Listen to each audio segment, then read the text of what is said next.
everyone, today we are going to create a relief sculpture inspired by the artist Charles McGee, who is from Detroit, Michigan. And this is one of his examples here. A relief sculpture is the type of sculpture that you can hang on a wall, and it has basically a 2D flat surface, which in this one are these black pieces here. The other pieces are attached to, and a lot of those pieces that are attached to it are kind of extending out from it, so it becomes three-dimensional. So these pieces that are sticking out here are 3D, but the base, the part that goes against the wall, is actually 2D, it's flat. So you can see he works a lot with opposites. He likes to use things like complementary colors. Black and white are a great example of opposites. He uses a lot of black and white. And you are going to be creating something similar to this using paper. So this is much bigger than what we're going to be creating, and was made with different materials. But we can do the same thing or something very similar using paper. So to do this, you are going to need several things. You're going to need a black marker. You're going to need a glue bottle. You're going to need a pair of scissors and a sheet of white paper and a sheet of black paper. So when you get started, you are going to use the black paper first, and you're going to get your base ready. And you can probably see from this one, we're actually going to be folding the black paper in half just to make it a little bit more sturdy, and we're going to put a little bit of glue around the edge. So you want to line this up and fold it. And if you wanted to do it the other way, you could. It'll make your sculpture a little bit longer, like that. But you can certainly do it that direction if you want. But you want to try and line the corners up when you fold it. And then once you've got those corners lined up, you're going to crease the fold. You're going to press it flat. Then you're going to open it up. And on the inside, I would use an actual glue bottle for this project more than a glue stick. Glue sticks are going to be a little bit tougher. They don't stick as well. But you just want to put kind of a thin line of glue or some dots of glue all the way around one side, like that. Then you're going to close it up, kind of rub those edges, get it to stick real good so that you have a slightly sturdier base. And that is what you're going to attach the rest of your pieces to. So I'm going to kind of move that out of the way now and get my white paper ready.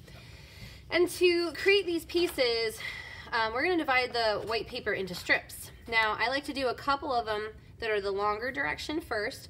I wouldn't get too crazy with the lines that you use here because you do need to be able to cut on them. So kind of those gentle curves would work really well. And I'm using my black marker for this. You can even go straight. Or you can kind of make them come together towards a point. That's something you see in a lot of his pieces as well. But I like to do a couple long ones first, and then I do the other ones going a little bit more short. You can make some of them really skinny. I would not make any of them super wide though, because then they're not going to attach very well. So try to keep them on the skinnier side overall. And how many you do is up to you. I would say try to have at least probably 8 to work with. Okay, so I have 1, 2, 3, 4, 5, 6, 7. So I have 8. So maybe I'll do one more line here. And that way I have 10 total.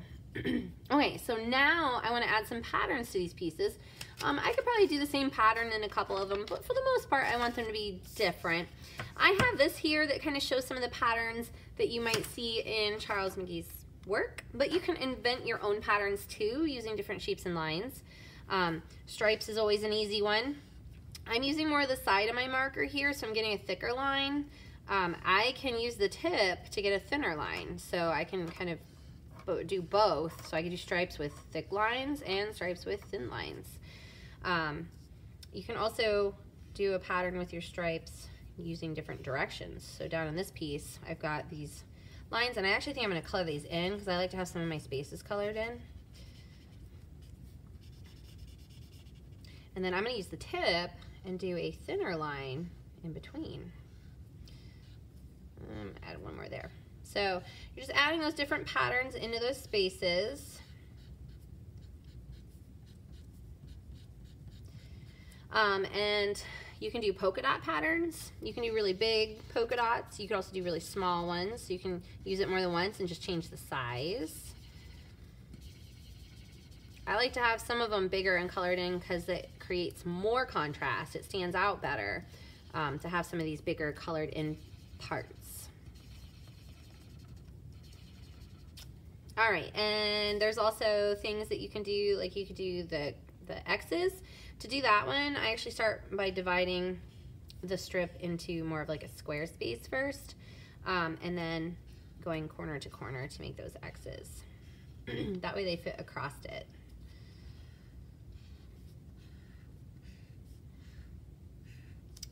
The wavy style pattern, if you're going to do that, you're going to want to kind of add those 2 wavy lines in first as best you can. And then you can add one outside of each one. And then in the middle in this one, it looks kind of like a wavy ladder, as I'm using those lines again, those stripes. And then on the outside of this one, it was actually colored in, and that's nice to do too. Some of the pieces having more black creates more interest when you're looking at it. It's more variety. So you can see, and he's chosen to do different patterns on the same strip too. So you could change your pattern as you go across the strip, but you can see here he's colored some of these spaces in where more of the piece is black than it is white. So you can certainly think about doing stuff like that where you color certain parts in, because that creates more variety, and it also creates more contrast. Not all the pieces are going to be super white when you're done. So that's something to think about as well. Now, once all of your pieces are done, and obviously mine are not, so I might do some extra quick patterns just to kind of finish this up and show you the next step here. But once those pieces are done, you're going to be cutting out on the lines that you drew first. So you want to try and get all those patterns finished first. It's easier to do them while the paper's together. And then once that's done, then you can cut them out using your scissors. All right, so I'm gonna do that one there. Oops, kind of went over the edge on that one. And then I've got, let's see, 1, 2, 3 more. I'm gonna do 2 polka dots and a stripe pattern on this one. And then I'll do the grid with the polka dots in it in this one. Like that. And I feel like the last one I probably need to do a little bit more coloring in, so I have one of those darker pieces again. So then on this one, maybe it'll be mostly colored in on the edges like this. Kind of almost looks like a flame. All right, so now I'm ready to cut out. The first 2 things I'm going to cut out are going to be the longer strips. I think my marker's starting to run out here. Okay. So I'm going to go and I'm going to cut on these long strips first. I'm going to kind of cut down the middle here. And I'm trying to stay kind of on the middle of that line so I get a little bit of a black edge on each piece. If that doesn't happen, that's okay too.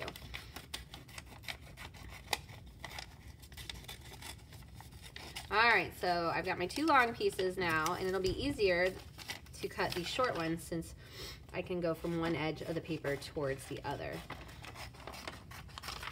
And I'm just trying my best to stay on the line. If you get a little bit off, it's probably not going to be that noticeable. Now I am using a thinner paper here. It's like a sheet of printer paper. Because it is easier to glue thinner pieces on. They will kind of shape themselves if you're trying to get them to stick up. If you're using a heavier paper, when you go to glue things down, you might have to hold them in place a little bit longer to let the glue set, because the paper might kind of resist being positioned a certain way, and then they'll try and pop off. So I am definitely using the copier paper for this. All right, so I have all my pieces now, so I'm gonna go back to the base here. And the first thing I wanna do is put a couple of pieces on kind of flat against the black paper. So it's nice to have them sort of hang off the edges a little when you organize them. So it's up to you to decide which pieces you're gonna use for this part.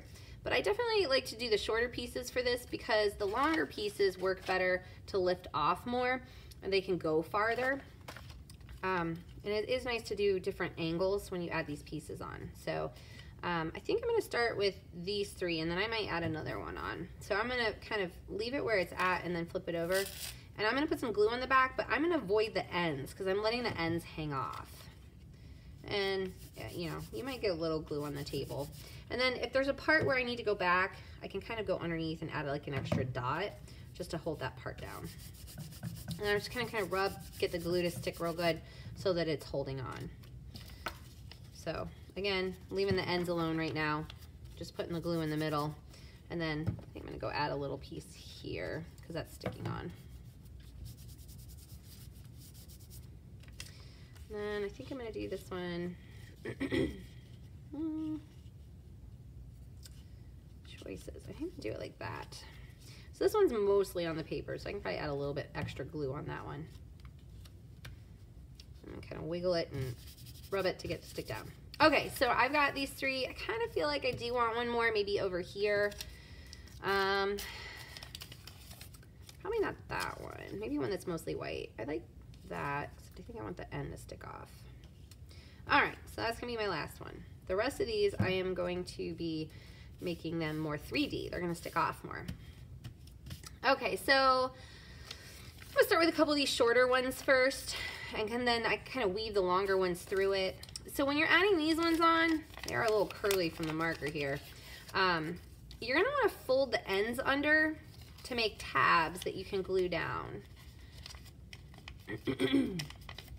So you want those folded, and then the glue is gonna go on that little tab right there so that you can kind of lift them up and attach them. So you're gonna put glue on both ends, just a little bit, not too much. This, you're gonna have to hold in place a little bit longer to kind of get it to stick. And if you wiggle it a little, that helps kind of lock the glue in place. The more you wiggle it, the more you're gonna feel it stick. But that gives it that kind of loop, that curve, where it's 3D now. So like I said, if you add the shorter pieces on first, it's a little bit better then because you can weave the longer pieces through. Placement, I try to keep it sort of balanced so that they're not all on one end, kind of working my way back and forth across it. And kind of like this one here. All right, so just remember, only put the glue on the tabs on these ones. Don't put it on the back at all. I think I'm gonna change the direction of this one. Kind of that end down and then that. All right, I'm gonna do, this one is so small, it's almost hard to do anything with it other than glue it down. But I think I wanna go a different direction with this one. So I'm gonna fold the tabs on this one, add a little bit of glue, line that one up there, and then wiggle those tabs into place. Okay, I might hold on to this one for last and figure out where we want to do it. So now with these longer ones, what you can do is you can actually kind of do like an over-under thing where, you know, you come around these other pieces and sort of weave them through. So that one goes under and then over. So I'm going to make the tabs while it's stuck in there. I'm going to start with this one first, put a little glue on it, and kind of get it down into place.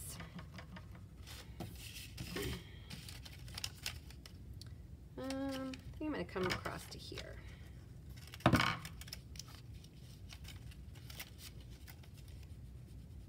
All right. Might be able to tuck some of those tabs under too. Okay, and then my last one here. I feel like I want to do it under that piece there. Might be kind of neat to leave this one sort of flat on one end and glue down without the tab here, and then use the tab here to kind of push it back up. So you could do that too, where you put a little glue dot on the back and then keep one end flat. See, it kind of gives it that nice curve there, and then I can go back and add the tab on this end. you're just kind of playing with it and getting it to work for you. I like the way that kind of curves in. Oh, but it also popped off. So you do definitely need to hold stuff in place.